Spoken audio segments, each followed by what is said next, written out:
Welcome to No Rush Now. I'm Dee.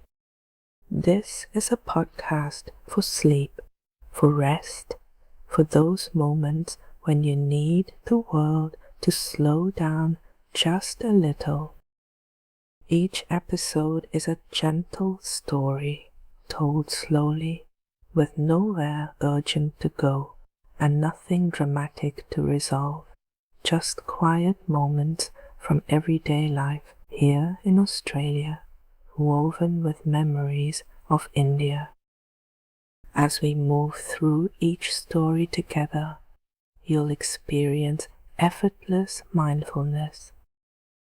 If you find yourself noticing your own breath, or feeling your shoulders relax, or drifting into sleep halfway through, perfect. So find a comfortable position. This is just a gentle place to land at the end of your day. Let yourself settle, and let's wind down together. There's no rush now. Tonight, we're spending a quiet evening at home with a very attentive tortoiseshell cat. He watches every move in the kitchen. He waits patiently while the washing up gets done. And when the reading light clicks on, he knows exactly what that means. This is a cozy story about small routines and the companionship of animals, the warmth of a purring cat on tired legs, the softness of fur, the particular peace of an evening that asks nothing of you. This is a quiet story with no surprises, just the gentle pleasure of being home. Let's begin. The kitchen smells like something slow and savory, garlic and the faint sweetness of onions browned earlier. Outside, the evening has settled in properly now. The cool has arrived, the kind that makes the house feel more itself, more contained. I've left most of the kitchen dim and turned on just the light above the stove. That particular yellow glow, low and unhurried, makes everything feel soft, like the day is already letting go. He's watching me from the bench. He's been there for the past 10 minutes or so, perfectly still. His paws tucked neatly beneath his chest, tail curled around himself in that precise comma shape cats seem to know instinctively. He is a tortoiseshell, torty, people say, like the word is a small gift, and his coat is one of those things I notice differently every time I look. It isn't simply orange and black. There are patches of deep amber that warm almost to copper in the kitchen light, bits of dark brown that could be chocolate if you tilted your head, a soft smear of cream near his chin, and over all of it a shine, a genuine luster that catches the light when he moves and makes his coat look almost liquid. Friends have remarked on it. How do you keep his fur so shiny? They ask. I don't do anything special. I think he just came that way. Came lucky in that particular sense. He looks, and I mean this sincerely, rather royal. He watches me stir the pot. His eyes are slow blinking, amber green, the same warm spectrum as his fur. When I reach across to the spice shelf and shake a little cumin into the pot, one ear swivels forward. He watches the curl of fragrant steam rise and drift. No judgment, pure observation. He could be a food critic or a philosopher. It is genuinely hard to tell. I add a pinch of salt, just a pinch, the kind I measure in my palm the way my grandmother taught me. He tilts his head slightly, as if this is a development worth noting. I find myself slowing down, moving more deliberately. There is something about being watched so carefully that makes even the most ordinary actions feel considered.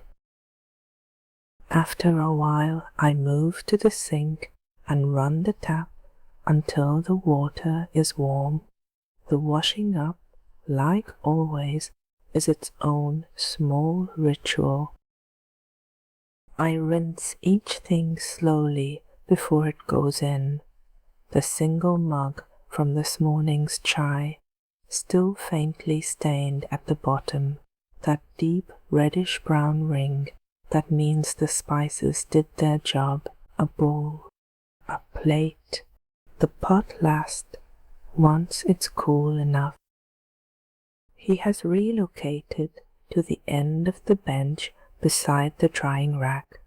He sits there like a foreman on a construction site, watching my hands move through the water, watching me turn a bowl over and find the underside with the sponge.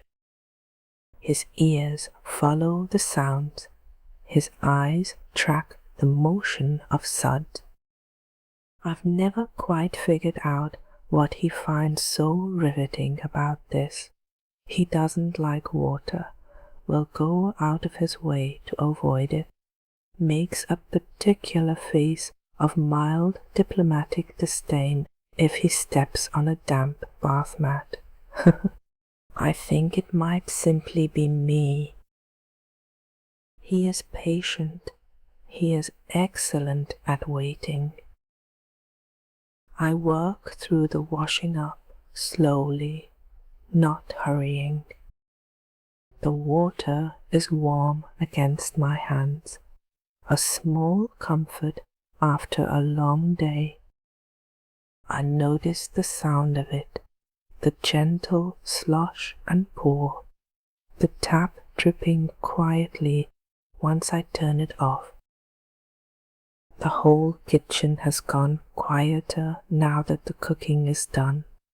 Just these small sounds, the clink of a glass on the drying rack, the hum of the fridge, his presence on the bench, still and attentive, making the room feel companioned. I dry my hands and move to the lounge room. The lamp on the side table is already on, throwing a low, warm circle across the couch. I have a reading light too, one I bought from a little independent bookshop that clips onto the book and gives just enough brightness for the page without lighting up the whole room. I like how it makes reading feel like a private, contained thing. Just the page, just the words, just me in the circle of that small light. I barely have time to reach for my book before I hear the soft sound of him landing beside me.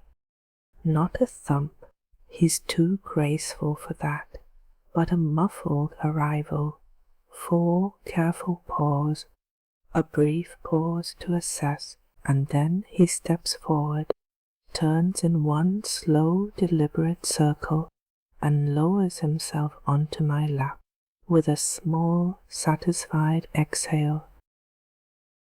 He knows this is his moment, and I let myself be still. His fur, when I rest my hand on him, is as soft as I always forget it is until I'm touching it again. Not fluffy, something more substantial than that, a density and smoothness that makes my hand want to keep moving. And that shine, even in the low lamplight I can see it, the way the amber patches catch the warmth and hold it. I stroke along his back slowly, feeling the ridge of his spine, the slight curve of his ribs, the way his whole body lengthens and relaxes under my hand. I notice the colors more carefully now. The amber patches have gone almost gold in this light. The dark sections are a rich, warm brown.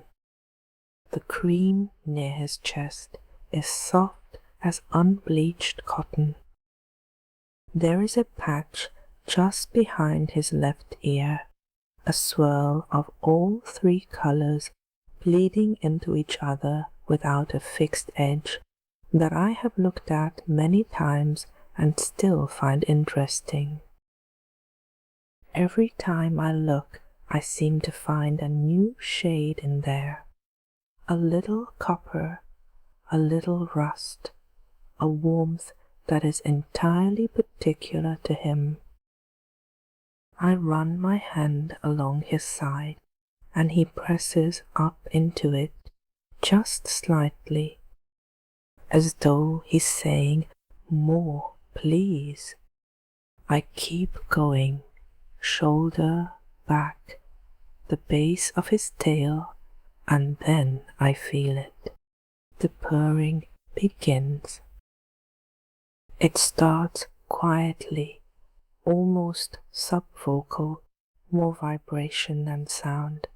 I feel it against my thighs before I properly hear it, a low rolling rumble, entirely even, rising gently as I keep stroking. It fills the quiet room in a way that makes the quiet feel fuller rather than emptier.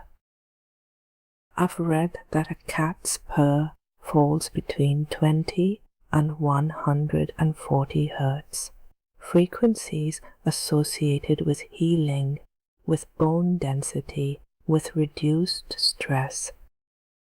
Whether or not that is true in any measurable way, I can say that it works on me. Something in my chest loosens, my jaw unclenches, my breath slows without my deciding to slow it. I take a long breath in through my nose. The room smells faintly of dinner still, warm spice and garlic drifting through from the kitchen, and underneath that the dry, comfortable warmth of the couch, and something that is simply him, a clean animal warmth, particular to this cat, to this evening, to this exact moment. I breathe out. After a while he turns his head, lifts his chin, and rotates so his other cheek is now resting lightly against my hand, the other side. Of course, I adjust, and he closes his eyes again almost immediately, with the serene efficiency of someone who knows exactly what they want and has learned over time that asking for it directly works perfectly well.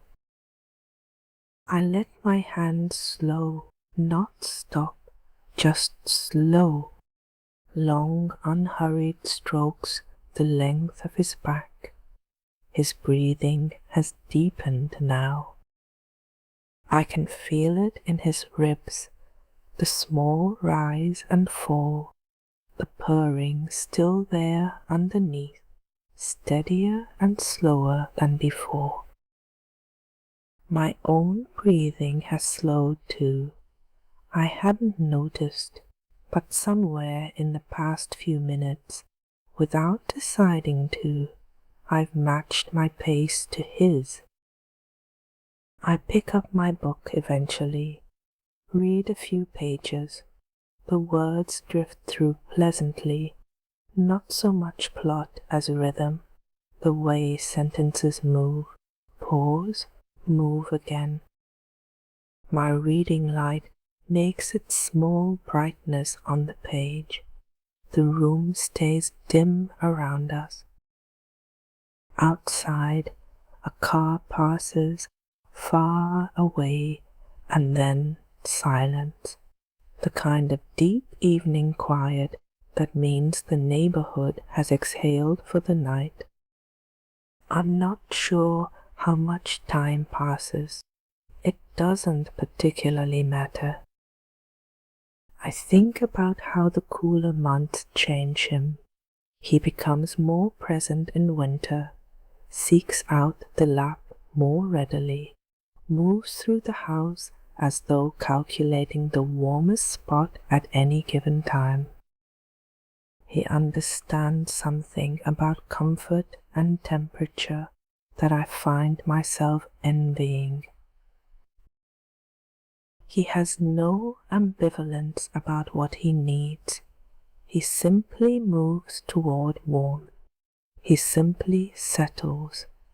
There is no second guessing in it, no sense that he should be doing something else. Just this, just here, just warmth and stillness and being. I could learn something from that. I think most evenings teach me a little if I stay still long enough to notice. And then, as if a timer has sounded that only he can hear, he stirs. His head lifts slowly. He blinks once, twice, with the unhurried ease of someone returning from somewhere very comfortable.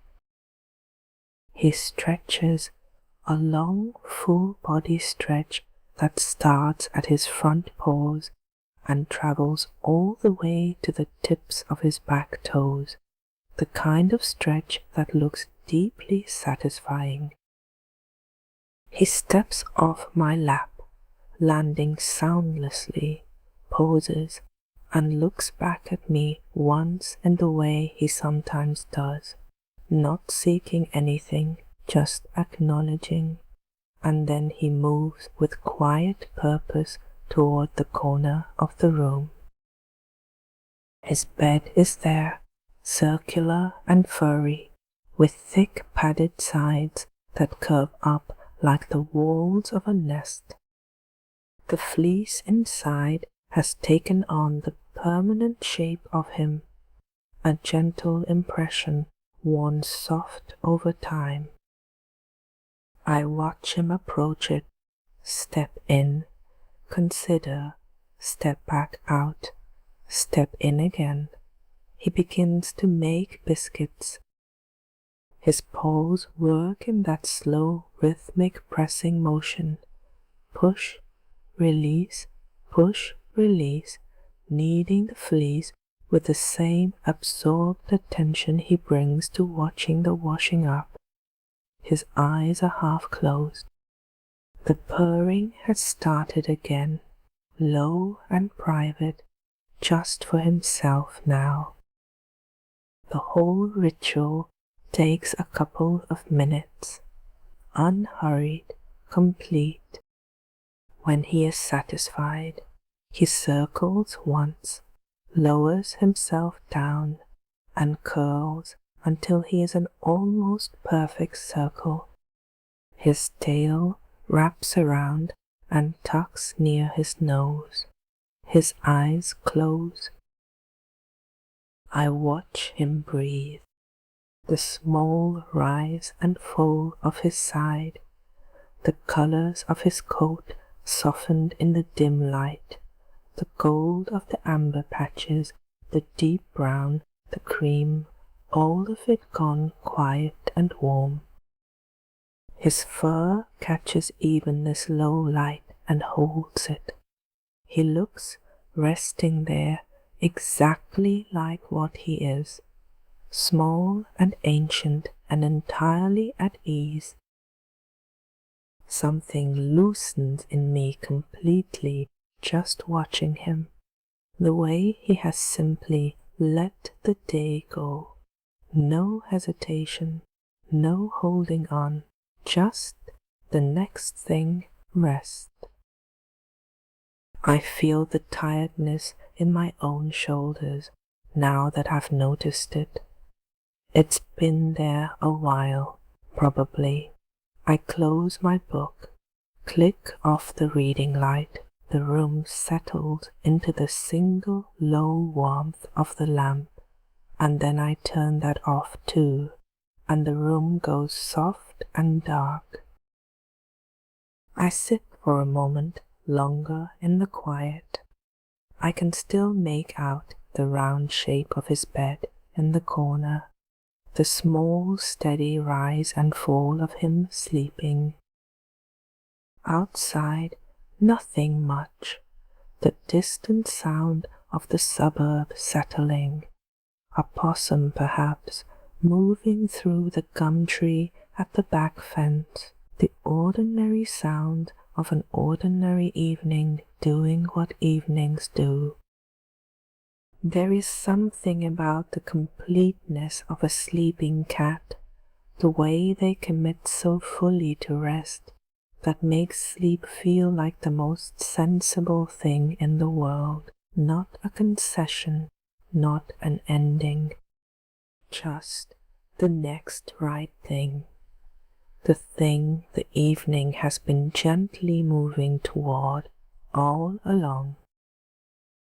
I feel something warm settle behind my chest, gratitude, maybe, for the ordinariness of this evening, gratitude for the kitchen and the lamp, for the washing up he watched so carefully, for the weight of him on my legs and the rumble of his purring and the simple luck of sharing a home with something so entirely comfortable in the world, so entirely himself.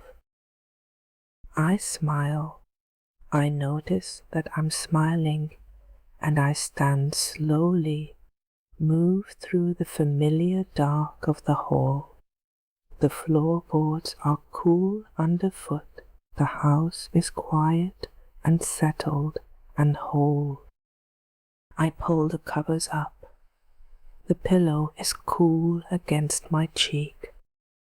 In the other room, I can almost hear him, breathing softly in his round bed, already deep in whatever cats dream of.